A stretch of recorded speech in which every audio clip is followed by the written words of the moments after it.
അടുത്ത പരിപാടി വെച്ചാൽ ഇന്നലാണ് നമ്മളിന്ന് ഉണ്ടാക്കാൻ പോണത് കാടമുട്ട മസാലയും കാര്യങ്ങളൊക്കെയാണ്. അപ്പോൾ ഇതിൽ 40 കാടമുട്ടയും കാര്യങ്ങളൊക്കെ ഉണ്ട്.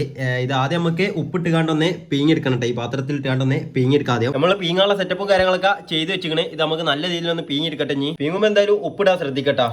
നമ്മളെ 40 കോഴിമുട്ടയും കാര്യങ്ങളൊക്കെ തൊലിച്ചപ്പം ഇത്ര ഇട്ടുള്ളത്. ഇപ്പോൾ ഇതിക്ക് ഇനി വേണ്ട മസാലക്കൂട്ടും കാര്യങ്ങളൊക്കെ നമുക്ക് ആഡ് ചെയ്യട്ടാം. നമ്മൾ മസാലക്കൂട്ടായിട്ട് ഇതിൽ ഇട്ടിട്ടുണ്ട് ചിക്കൻ മസാല, മഞ്ഞപ്പൊടി, മുളുംപൊടി, ഉപ്പ്, കായം, പിന്നെ കരിവേപ്പിന്റെലൊക്കെ ആയിട്ടാണ് കേട്ടോ. ഇനി ഇതൊന്നായിട്ട് നമുക്ക് കുഴച്ചെടുക്കണം. എന്നിട്ട് ബാക്കി പരിപാടികൾ നോക്കാം. കുറച്ച് വെളിച്ചെണ്ണ നമ്മൾ ഇത് കുഴച്ചെടുക്കാനും വേണ്ടി വെച്ചിട്ടുണ്ട്. ഇനി ഇത് നമുക്ക് ഒന്ന് നല്ല രീതിയിൽ തന്നെ കുഴച്ചെടുക്കണം കേട്ടോ. ഈ മസാലയൊക്കെ പിടിച്ച കോലത്തിൽ ഈ കോലത്തിൽ നമ്മൾ മുട്ടമേൽ മസാലയും കാര്യങ്ങളൊക്കെ കുഴച്ചെടുത്തിക്കണം. ഇപ്പോൾ ഇനി ഇതൊന്ന് വേവിച്ചെടുക്കണം കേട്ടോ. നമുക്ക് വെളിച്ചെണ്ണ ചൂടാക്കിയാണ്ട് അതിന് കരിവേപ്പിന്റെ ഇട്ടിക്കണേ. ഇനി അതിക്ക് നമ്മൾ ആ മുട്ട മസാല കുഴച്ചത് നേരെ ഇട്ടുകൊണ്ട് കേട്ടാ. ഇനി ഇത് നല്ലൊന്ന് കുഴച്ചെടുക്കാൻ നമുക്ക്. നമ്മൾ നല്ല അടിപൊളിയായിട്ട് തന്നെ കുഴച്ചെടുക്കണ്ട്. നമുക്കൊന്ന് ഈ മസാലയുടെ പച്ചമണം മാറുന്ന വരെ ഒന്ന് കാത്തിക്ക. അത് കഴിഞ്ഞാൽ തന്നെ നമുക്ക് ഇത് ഇങ്ങോട്ട് എടുക്കട്ടോ. നമുക്ക് ഇതിന്റെ ടേസ്റ്റ് കാര്യങ്ങളൊക്കെ നോക്കട്ടാ.